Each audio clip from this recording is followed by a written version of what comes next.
Morning student. चलिए आज हम लोग फिर से क्लास शुरू करते हैं। आज का टॉपिक है central problem of an economy, यानी अर्थव्यवस्था की केंद्रीय या मूलभूत समस्याओं के बारे में आज हम लोग अध्ययन करेंगे। ठीक है, तो आज की टॉपिक के बारे में चर्चा करने के पहले हम लोग जरा प्रीवियस क्लास पर नज़र डालते हैं। क्या था प्रीवियस क्लास में हम लोग क्या पढ़े थे? आर्थिक प्रणाली के बारे में पढ़े थे। जरा उसके बारे में ही चर्चा कर लेंगे कि अर्थव्यवस्था जो है central problem of an economy, यानी अर्थव्यवस्था की केंद्रीय समस्या या मूलभूत समस्याएं।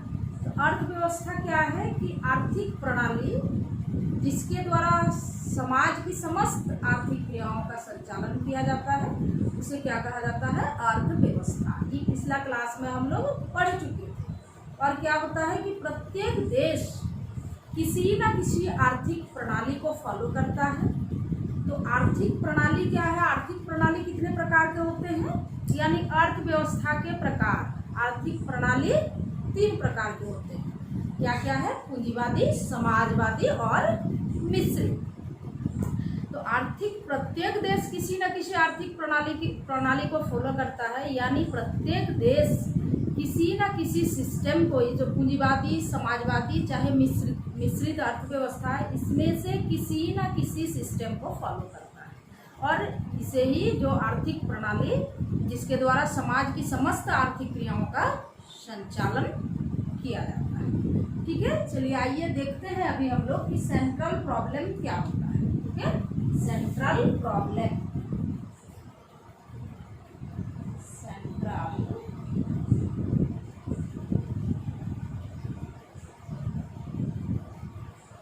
जानेंगे कि सेंट्रल प्रॉब्लम जो है क्या होता है।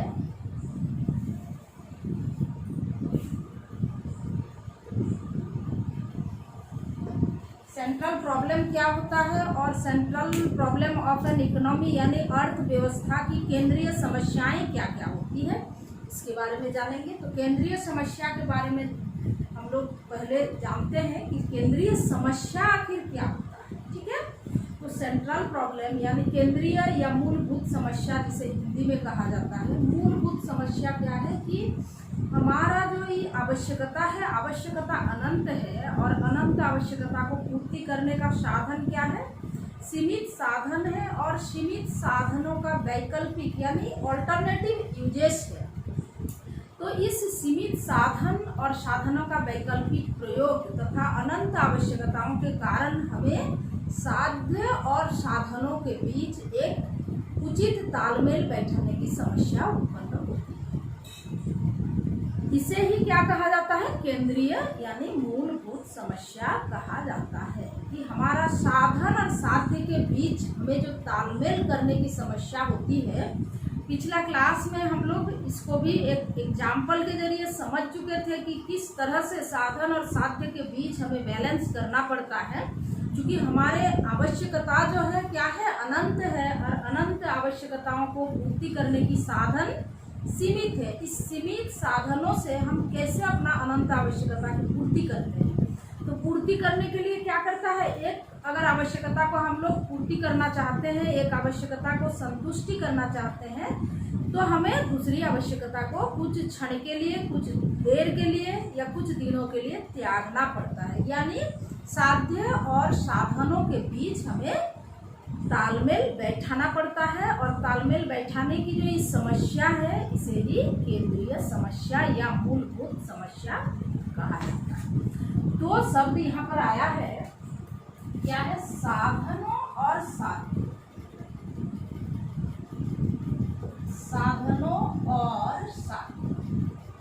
केंद्रीय समस्या कब उत्पन्न होता है? जब साधनों और साध्य के बीच तालमेल बैठाने की समस्या उत्पन्न होती है, तब हमारे सामने यानी अर्थव्यवस्था के सामने केंद्रीय समस्याएं उत्पन्न होती है।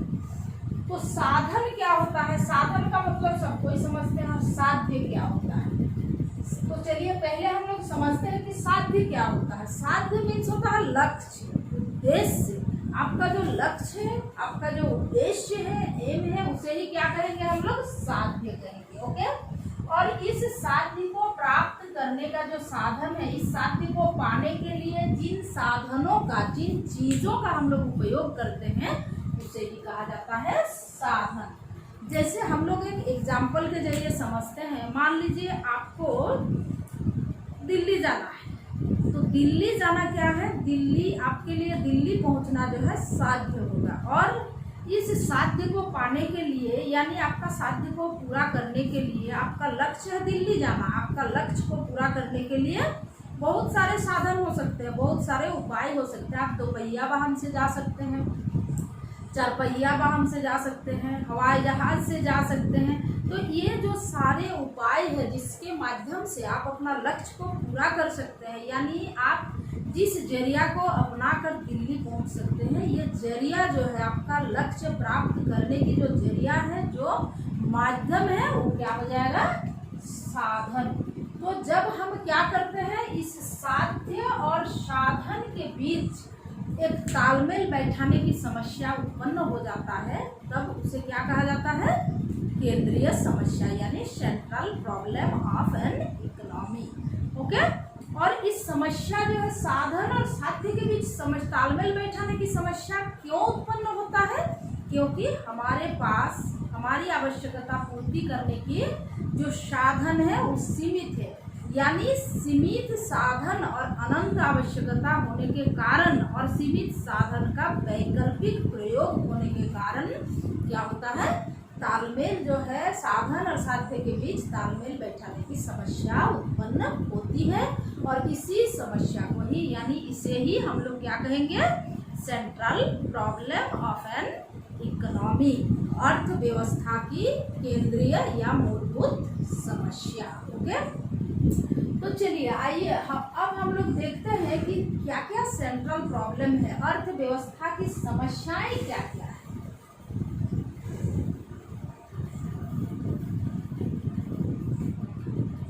क्या है central problem of an economy.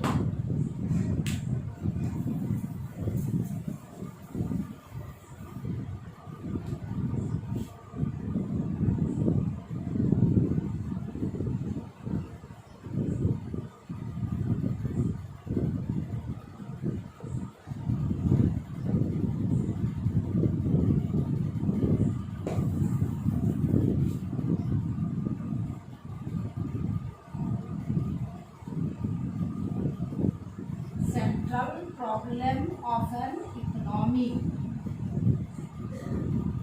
Problems of, एक second, sorry,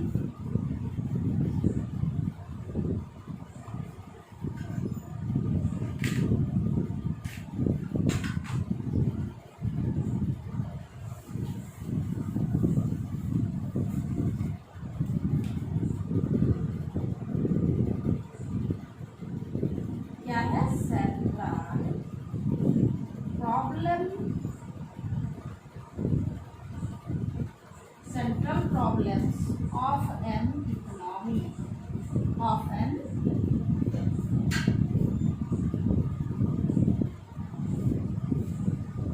economy। Okay, central problem of an economy यानी अर्थव्यवस्था की केंद्रीय या मूलभूत समस्याएं। इसका हिंदी रूपांतरण क्या हो जाएगा, अर्थव्यवस्था की केंद्रीय या मूलभूत समस्याएं। तो अर्थव्यवस्था की केंद्रीय या मूलभूत समस्याएं कितने हैं, बेसिकली जो है there are 3 basic problem of an economy, यानी अर्थव्यवस्था की 3 बेसिक प्रॉब्लम है। क्या क्या है उसको हम लोग देखते हैं पहले। नंबर 1 क्या है, सेंट्रल प्रॉब्लम, इकोनॉमी का सेंट्रल प्रॉब्लम में नंबर 1 में है what to produce and how much to produce. What to produce, what to produce and how much to produce. Okay, what to produce and how much to produce. Next है आपका अर्थव्यवस्था व्यवस्था की जो केंद्रीय समस्या, पहला केंद्रीय समस्या क्या है कि क्या उत्पादन किया जाए और कितनी मात्रा में किया जाए, what to produce and how much to produce. Okay, next है हाउ टू प्रोड्यूस। नेक्स्ट क्या है problem, how to produce, how to produce. Okay, यानी कैसे उत्पादन किया जाए, हाउ टू प्रोड्यूस मीन्स उत्पादन कैसे किया जाए। नेक्स्ट क्या है, फॉर whom टू प्रोड्यूस। तीसरा प्रॉब्लम जो है, अर्थव्यवस्था की मुख्य 3 केंद्रीय समस्या होती है, क्या क्या है, how to what to produce and how much to produce, how to produce and for whom to produce. क्या है, फॉर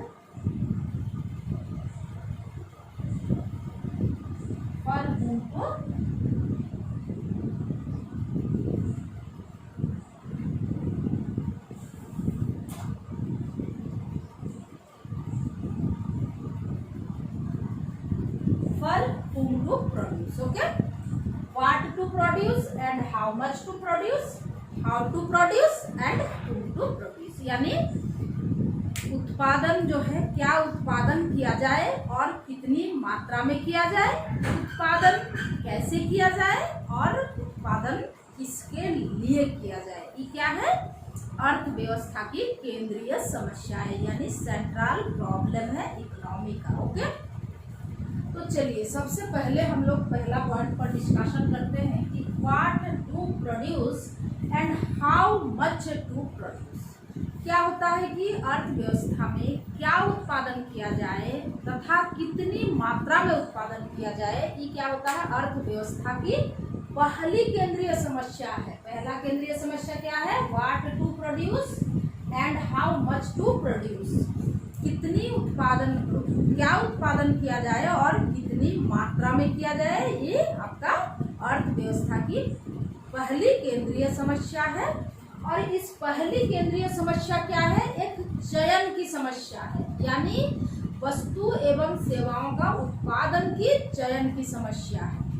सेवाओं का उत्पादन किया, अर्थव्यवस्था को यह निर्णय लेना पड़ता है कि कौन सा वस्तु या सेवाओं का उत्पादन किया जाए जिससे व्यक्तियों की अधिकतम आवश्यकताओं को पूरा किया जा सके। ओके, तो क्या है ये what to produce and how much to produce, क्या है ये चयन की समस्या है। ओके, क्या है, प्रॉब्लम ऑफ चॉइस।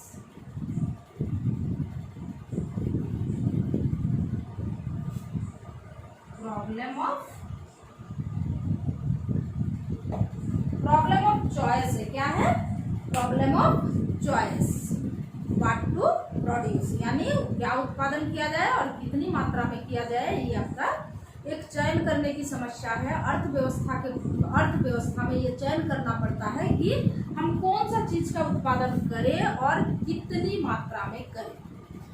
तो इसको चलिए हम लोग एक डायग्राम के माध्यम से समझते हैं कि कैसे क्या उत्पादन किया जाए और कितनी मात्रा में किया जाए। यह एक चयन की समस्या है, यह प्रॉब्लम ऑफ चॉइस है, इसको हम लोग देखते हैं। ओके, प्रेस कर दो।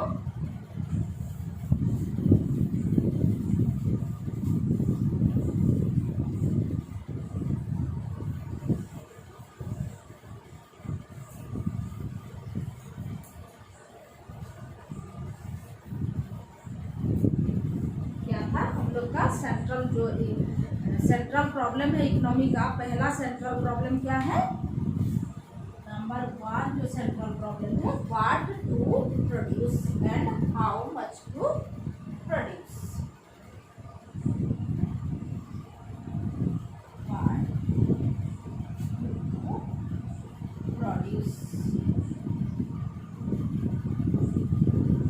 व्हाट टू प्रोड्यूस, ये जो व्हाट टू प्रोड्यूस है ये क्या है, प्रॉब्लम ऑफ चॉइस है। क्या है, प्रॉब्लम ऑफ चॉइस, यानी कौन सी वस्तु का उत्पादन किया जाए, ये चयन की समस्या है।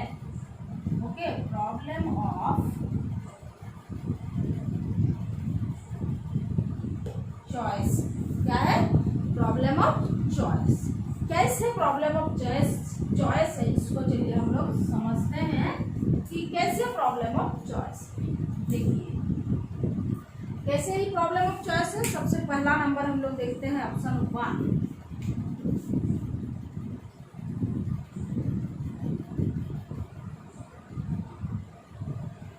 ऑप्शन नंबर आपका 1 है। क्या है, इसमें देखना पड़ता है कि हमें कौन सा वस्तु का उत्पादन करेंगे, यानी कंज्यूमर गुड्स का उत्पादन करेंगे या कैपिटल गुड्स का उत्पादन करेंगे। उत्पादक को यह चयन करना पड़ता है। क्या है, कंज्यूमर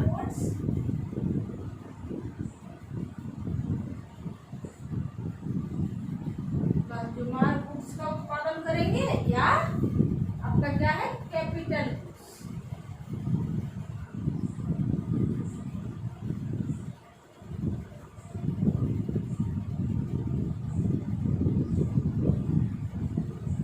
कैपिटल गुड्स का उत्पादन करेंगे कि कंज्यूमर गुड्स का उत्पादन करेंगे।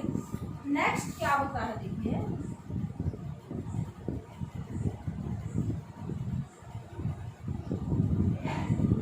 ऑप्शन 2 में क्या होता है, इसको भी हम लोग 2 हिस्सा में बांट लेंगे। ऑप्शन 2 में क्या होता है, ये देखना पड़ता है उत्पादक को कि नेसेसरी गुड्स उत्पादन करेंगे या लग्जरी गुड्स उत्पादन करेंगे।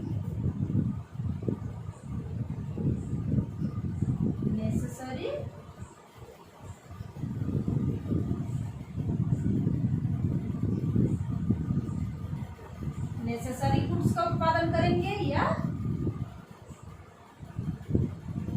लग्जरी गुड्स का उत्पादन करेंगे। ओके, नेसेसरी गुड्स या लग्जरी गुड्स। और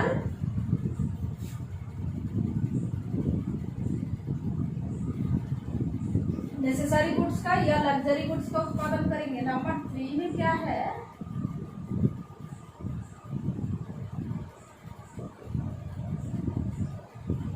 ऑप्शन 3 में क्या हो सकता है, थोड़ा जरा सोचिए क्या होगा, private goods and public goods. Okay, उत्पादक को यह तय करना पड़ता है, चयन करना पड़ता है कि वो प्राइवेट गुड्स का उत्पादन करेंगे या आपका पब्लिक गुड्स का।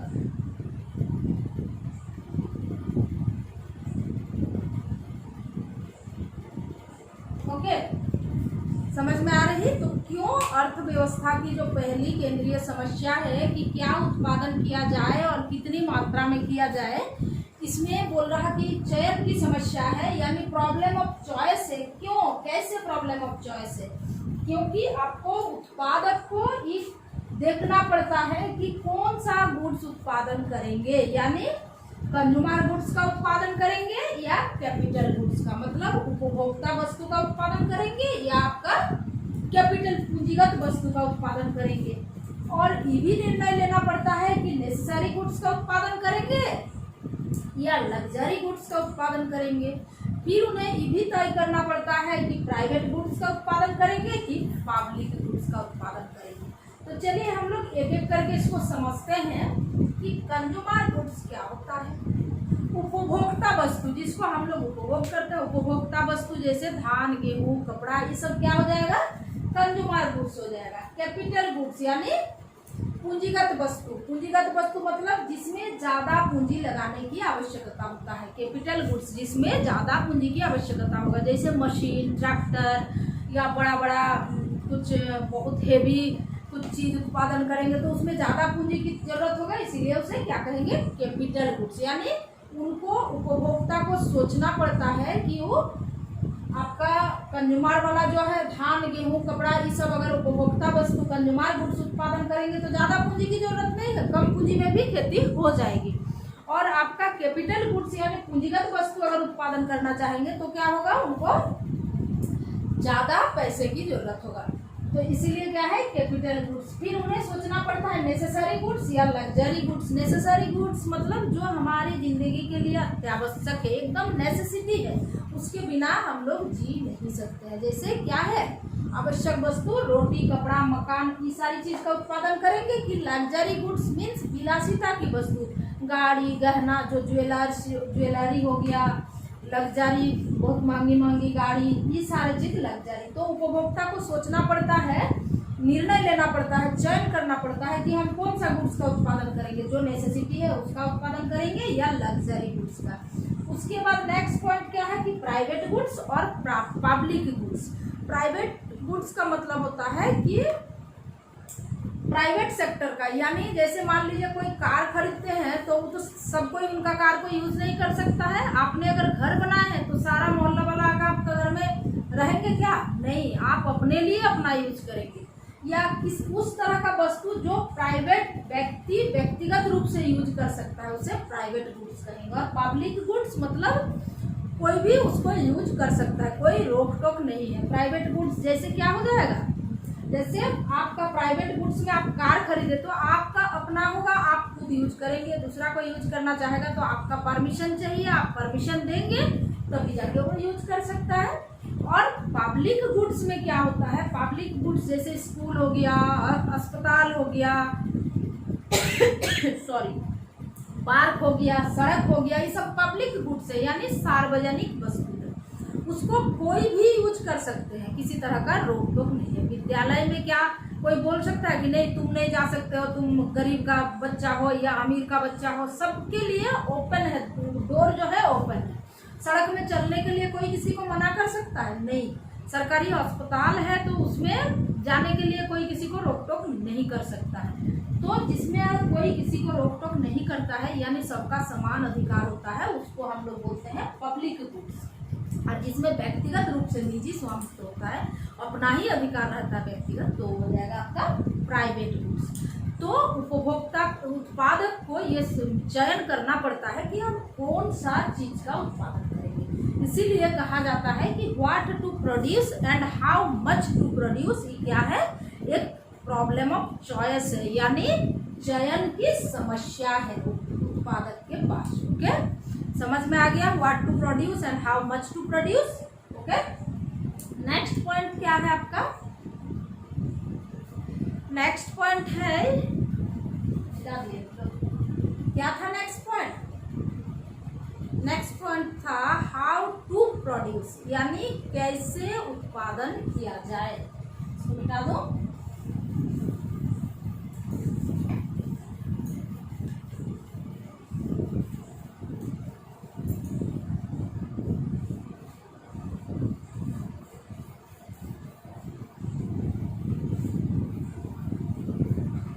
क्या है? हाउ टू प्रोड्यूस, उत्पादन कैसे किया जाए।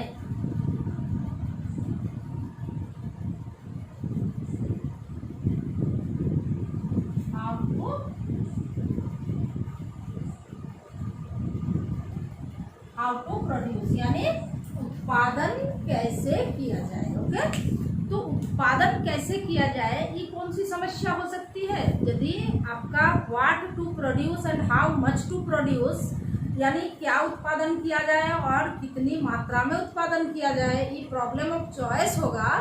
तो हाउ टू प्रोड्यूस, आप लोग जरा सा सोचिए कि हाउ टू प्रोड्यूस कौन सा प्रॉब्लम के अंतर्गत आना चाहिए या आएगा।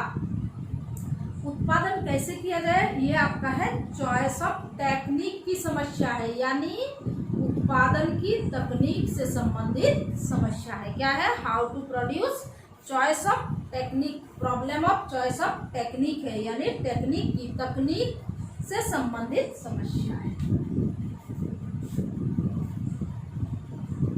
क्या है? प्रॉब्लम ऑफ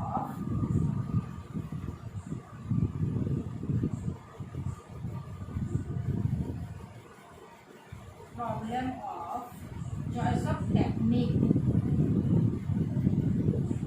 choice of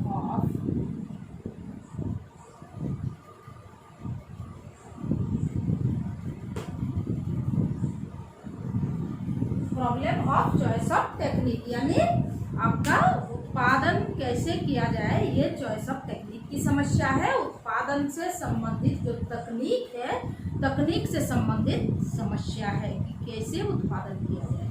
तो चलिए हम लोग जानते हैं जो आपका टेक्निक है, उत्पादन की जो टेक्निक, प्रोडक्शन टेक्निक कितने प्रकार के होते हैं? प्रोडक्शन टेक्निक जरा बताने की कोशिश करिए। उत्पादन के तकनीक जो है दो प्रकार की होती है। क्या क्या है? लेबर इंटेंसिव टेक्निक और आपका होता है कैपिटल इंटेंसिव टेक्निक, यानी श्रम प्रधान तकनीक और पूंजी प्रधान तकनीक। ओके, तो क्या है, हम लोग टेक्निक को जरा जान लेते हैं। क्या होता है टेक्निक जो है, प्रोडक्शन टेक्निक कितने प्रकार का होता है?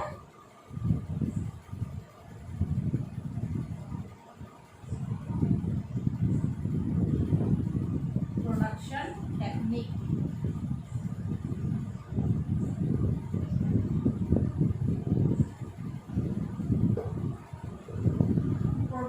टेक्निक उत्पादन की तकनीक जो है दो प्रकार की होता है। दो प्रकार के होते हैं। क्या क्या है? Labour intensive technique, labour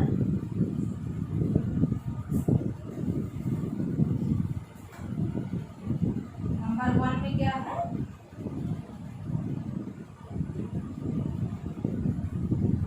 labour intensive technique,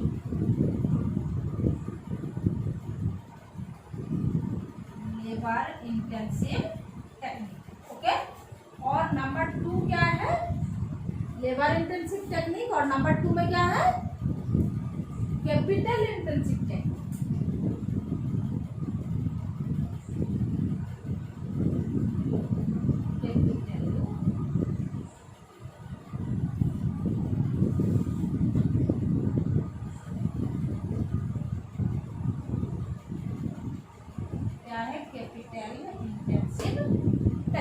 यानी इसको लेबर इंटेंसिव टेक्निक को हिंदी में हम लोग अनुवाद करेंगे तो हो जाएगा श्रम प्रधान तकनीक, और कैपिटल इंटेंसिव टेक्निक को अगर हिंदी में अनुवाद करेंगे तो हो जाएगा पूंजी प्रधान तकनीक। तो उत्पादन कैसे किया जाए, इस चॉइस ऑफ टेक्निक की समस्या है। और टेक्निक जो है, प्रोडक्शन टेक्निक कितने प्रकार के होते हैं? दो प्रकार के होते हैं। क्या क्या है? लेबर इंटेंसिव टेक्निक,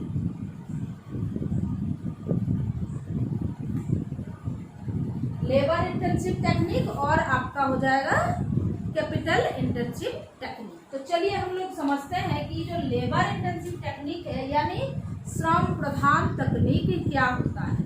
यह श्रम प्रधान तकनीक किसे कहा जाता है? जब पूंजी की तुलना में श्रम का अधिक मात्रा में उपयोग किया जाता है तो उसे क्या कहा जाता है?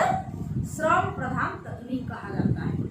जब पूंजी की तुलना में श्रम का अधिक मात्रा में उपयोग किया जाता है तो उसे श्रम प्रधान तकनीक कहा जाता है। जैसे मान लीजिए आपने तालाब खुदवा रहे हैं, तो तालाब अगर आप जेसीबी से खुदवाएंगे तो क्या होगा? उसमें ज्यादा श्रम की जरूरत होगा कि ज्यादा पूंजी की जरूरत होगा? ज्यादा पूंजी की जरूरत होगा। लेकिन वही अगर आप श्रमिक को दे के खुदवाएंगे तो ज्यादा श्रम की जरूरत होगा। तो क्या है, जब हम लोग पूंजी की तुलना में यानी पैसा ज्यादा लगाने की बजाय श्रमिक को ज्यादा लगाते हैं तो क्या हो जाता है? वो श्रम प्रधान तकनीक। और श्रम प्रधान तकनीक में क्या होता है? लोगों को रोजगार मिलता है, तो बेरोजगारी कम होता है। ओके, और जस्ट उसी का उल्टा हो जाएगा पूंजी प्रधान तकनीक। पूंजी प्रधान तकनीक में जब क्या होता है, हम लोग श्रम की तुलना में पूंजी की मात्रा जो है ज्यादा यूज करते हैं, यानी पूंजी की अधिक मात्रा में उपयोग करते हैं, तो उसे पूंजी प्रधान तकनीक कहा जाता है, यानी कैपिटल इंटेंसिव टेक्निक कहा जाता है। जैसे मान लीजिए ये जो धान अभी आप लोग लगा रहे हैं, किसान धान लगा रहे हैं, तो धान लगाने के लिए जब धान की कटाई लगाने के पहले जो आपका धूप वाला धान किया था जो लोग, तो क्या किया, अगर उसको मजदूर देके लेबर देके कटवाएंगे या मशीन से कटवाएंगे, लेबर देके कटवाएंगे तो क्या होगा? ज्यादा लेबर की जरूरत होगा, यानी श्रम की ज्यादा जरूरत होगा। लेकिन वही धान को अगर मशीन से कटवाएंगे तो जो धान, जिस खेत का धान को श्रमिक 4 दिन में मान लीजिए कटेंगे तो उसको मशीन में 1 दिन में काट कर खत्म कर देगा। लेकिन अगर मशीन लगाते हैं तो क्या होगा? उसमें 1 घंटा में अगर मशीन में काटेगा तो हो सकता है 1000-2000 रुपया ले लेगा। लेकिन वही अगर श्रमिक को लगाएंगे तो 1 दिन में वो 8 घंटा 7 घंटा काम करेगा, कितना? 260 रुपया 270 रुपया लेगा। यानी श्रम का प्रधानता ज्यादा है, और मशीन लगाएंगे तो पूंजी की प्रधानता पैसे की ज्यादा जरूरत है। तो क्या है, जब हम लोग श्रम की तुलना में पूंजी का अधिक मात्रा में उपयोग करते हैं तो उसे पूंजी प्रधान तकनीक कहा जाता है। तो इसमें क्या होता है कि हाउ टू प्रोड्यूस, यानी उत्पादक को यह निर्णय लेना पड़ता है, यह चयन करना पड़ता है कि वह कैसे, कौन सी टेक्निक से उत्पादन करेंगे, श्रम प्रधान टेक्निक या आपका पूंजी प्रधान टेक्निक, कैपिटल इंटेंसिव से उत्पादन करेंगे या आपका लेबर इंटेंसिव में। अगर कैपिटल इंटेंसिव से करेंगे तो ज़्यादा पूंजी की जरूरत होगा, अत्याधुनिक मशीन लगाएंगे, जो अभी टेक्निक जो चला है नया नया सब उसको यूज करेंगे। और अगर श्रम प्रधान होगा तो श्रमिक के द्वारा तो कम पूंजी में भी चलेगा। ओके, नेक्स्ट पॉइंट क्या है, इसको मिटाते हैं।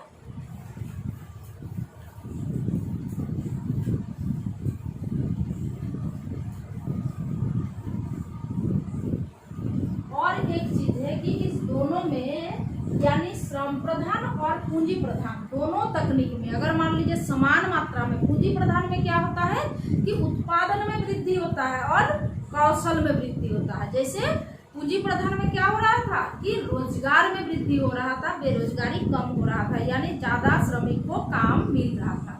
और पूंजी प्रधान में कैपिटल इंटेंसिव टेक्निक में क्या होता है, कौशल में वृद्धि होता है और उत्पादन की मात्रा में वृद्धि होती है, यानी कम समय में ज्यादा उत्पादन कर पाते हैं अगर मशीनरी से, मशीन से हम लोग करते हैं, अत्याधुनिक टेक्निक से करते हैं।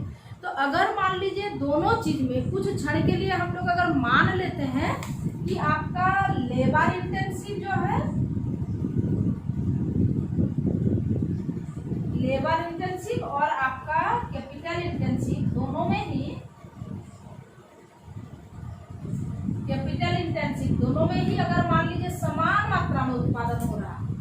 जनरली क्या होता है, कैपिटल इंटेंसिव में यानी पूंजी प्रधान में कम समय में ज्यादा उत्पादन होगा, उत्पादन वृद्धि होगा, और श्रम प्रधान में क्या होता है कि ज्यादा समय में कम उत्पादन होगा। लेकिन कुछ क्षण के लिए अगर हम लोग मान लेंगे कि दोनों में समान मात्रा में उत्पादन हो रहा है तो किसे बेहतर माना जाएगा, अधिक उचित माना जाएगा, कौन सा साधन। तो अगर दोनों में समान मात्रा में उत्पादन हो रहा तो उस साधन को हम लोग, यानी उस तकनीक को उचित या योग्य मानेंगे जो तकनीक हमारा जो है आपका साधन है, सीमित साधन का कम से कम उपयोग द्वारा उत्पादन कार्य को करेगा। समझ में आई मेरा बात, यानी हमारे सीमित साधन का उपयोग जिस तकनीक से कम होगा उस तकनीक को ही हम लोग उचित मानेंगे या सही मानेंगे। अगर दोनों ही तकनीक में समान मात्रा में उत्पादन हो रहा तो किसको कुशल माना जाएगा, जिस तकनीक में हमारा सीमित साधन का, यानी देश की जो सीमित साधन है, सीमित साधन का कम से कम उपयोग होगा, उस तकनीक को कुशल तकनीक माना जाएगा। ठीक है, नेक्स्ट पॉइंट क्या था, फॉर whom टू प्रोड्यूस, यानी उत्पादन किसके लिए किया जाए। ओके, थर्ड पॉइंट हम लोग का क्या था, for whom to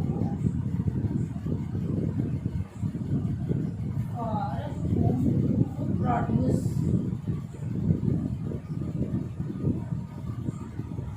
for whom to produce यानी उत्पादन किसके लिए किया जाए। तो पहला पॉइंट में क्या था, what to produce and how much to produce, यानी आपका क्या उत्पादन किया जाए और कितनी मात्रा में किया जाए। ये कौन सी समस्या थी, चयन की समस्या थी, प्रॉब्लम ऑफ चॉइस थी। इसके बाद नेक्स्ट पॉइंट सेंट्रल प्रॉब्लम जो था इकोनॉमी का क्या था, हाउ टू प्रोड्यूस, यानी उत्पादन कैसे किया जाए, पूंजी प्रधान तकनीक से या श्रम प्रधान तकनीक से उत्पादन किया जाए। तो ये कौन सी प्रॉब्लम थी, technique of choice of technique की प्रॉब्लम थी। और नंबर थर्ड जो है सेंट्रल प्रॉब्लम, इकोनॉमी का सेंट्रल प्रॉब्लम का थर्ड पॉइंट में क्या है कि उत्पादन कैसे किया जाए, उत्पादन किसके लिए किया जाए, यानी फॉर whom टू प्रोड्यूस। तो ये कौन सी समस्या होगी, ये वितरण की समस्या है, प्रॉब्लम ऑफ डिस्ट्रीब्यूशन। क्या है, problem of distribution, problem of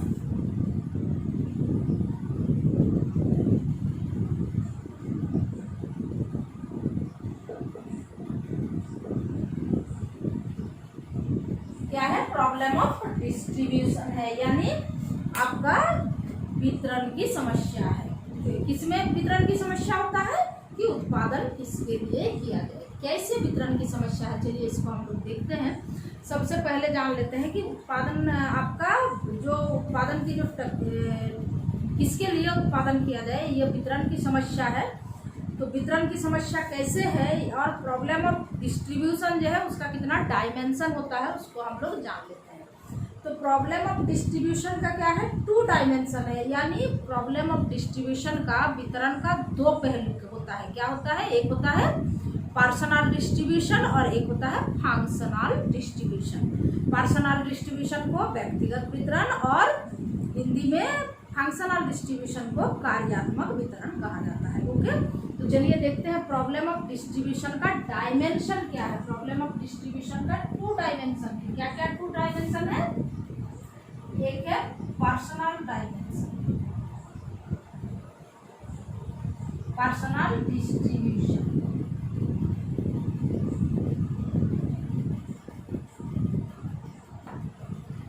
personal distribution. Okay, next dimension क्या है, यानी दूसरी पहलू क्या है, functional distribution.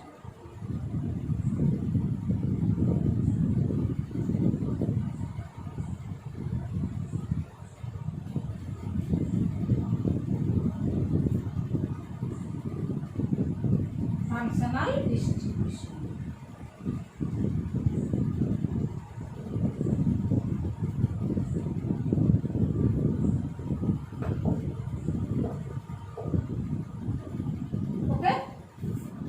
Problem of distribution का 2 डायमेंशन है, यानी जो वितरण की समस्या है उसका 2 पहलू होता है। एक होता है पर्सनल डिस्ट्रीब्यूशन और दूसरा होता है फंक्शनल डिस्ट्रीब्यूशन। चलिए हम लोग समझते हैं कि पर्सनल डिस्ट्रीब्यूशन क्या होता है।